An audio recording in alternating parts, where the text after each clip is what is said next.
Ang pagtatalaga sa mga panganay na lalaki. 13 Kabanata. Sinabi ng Panginoon kay Moises, "Italaga niyo sa akin ang lahat ng panganay na lalaki ng mga Israelita, at ang panganay ng lahat ng hayop." Pagkatapos sinabi ni Moises sa mga tao, "Alalahanin ninyo ang araw na ito, ang araw na inilabas kayo sa Ehipto mula sa pagkaalipin, sapagkat inilabas kayo ng Panginoon sa pamamagitan ng kanyang kapangyarihan. Huwag kayong kakain ng tinapay na may pampaalsa. Alalahanin ninyo ang araw na ito ng buwan ng Abib, ang araw na inilabas kayo sa Ehipto. Dapat nyo itong ipagdiwang kapag dinala na kayo ng Panginoon sa lupain ng mga Kananeo, Heteo, Amoreo, Hibeo at mga Jebuseo. Ito ang lupaing ipinangako niya sa inyong mga ninuno na ibibigay sa inyo. Maganda at masaganang lupain na ito. Sa panahon ng pagdiriwang ninyo, kakain kayo ng tinapay na walang pampaalsa sa loob ng 7 araw. At sa ika-7 araw ninyo sisimulang idaos ang pista para sa Panginoon. Huwag na huwag kayong kakain ng tinapay na may pampaalsa sa loob ng 7 araw. At wala dapat makikitang pampaalsa sa inyo o kahit saan sa lugar ninyo. Sa panahon ng pagdiriwang ninyo, ipaliwanag nyo sa inyong mga anak na ginagawa ninyo ito para ipagdiwang ang ginawa ng Panginoon nang inilabas niya kayo sa Ehipto. Ang pisang ito ay katulad ng isang tatak sa inyong mga kamay o sa inyong mga noo na magpapaalala sa inyo na dapat ninyong sabihin sa iba ang mga utos ng Panginoon dahil inilabas niya kayo sa Ehipto sa pamamagitan ng kanyang kapangyarihan. Kaya ipagdiwang ninyo ang pistang ito sa itinakdang panahon, bawat taon. Kapag dinala na kayo ng Panginoon sa lupain ng mga Kananeo na ipinangako niyang ibibigay sa inyong mga ninuno at sa inyo, italagan niyo sa Panginoon ang inyong mga panganay na lalaki at pati na rin ang panganay ng inyong mga hayop, dahil pag-aari ito ng Panginoon.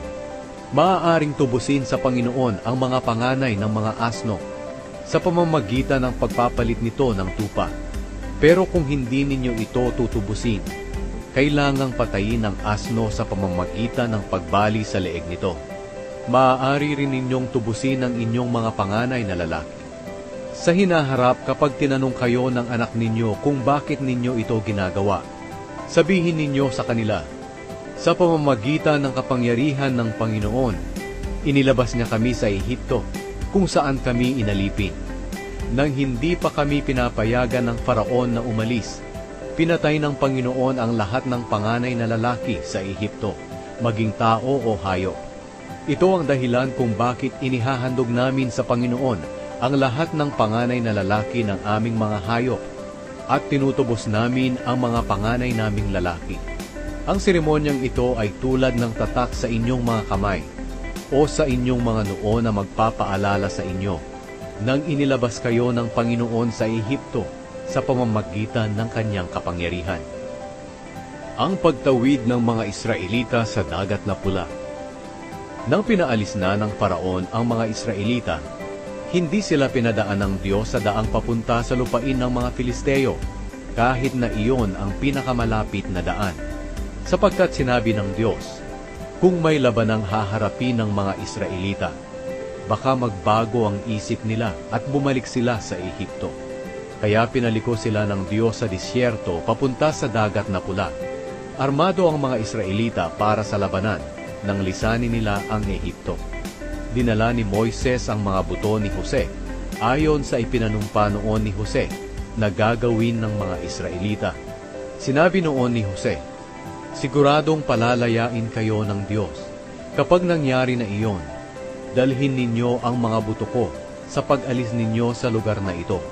Pag-alis nila sa Sukot, nagkampo sila sa Etam, sa dulo ng disyerto.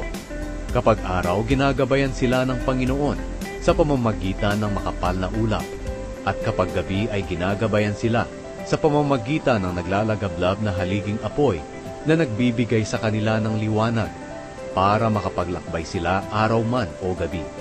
Nangunguna sa kanila ang makapal na ulap kapag araw at ang naglalagablab na haliging apoy kapag gabi.